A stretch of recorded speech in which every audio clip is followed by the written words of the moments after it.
ఏంటి ఎడతాను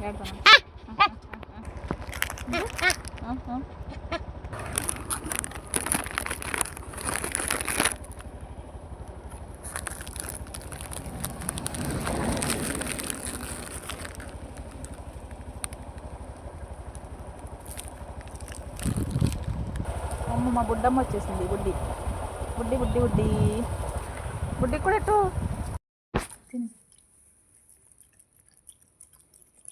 ఈరోజు పెరుగు పెడిగ్రీ పర్వాలేదు. స్కిన్ అయితే బాగానే ఉంది. ఇంకొక డోస్ వేస్తే టాబ్లెట్ బాగా క్యూర్ అయిపోతుంది. పెట్టాను వీళ్ళకి. నా దగ్గర ఇంతకంటే ఏం లేవు ప్రజెంట్. ఈ రెండు వచ్చినాయి పిలిస్తే బిస్కెట్లు తింటున్నాయి. తినేసి వెళ్ళిపోతున్నా. మీరు తినండి, అక్కడ ఇట్టాను.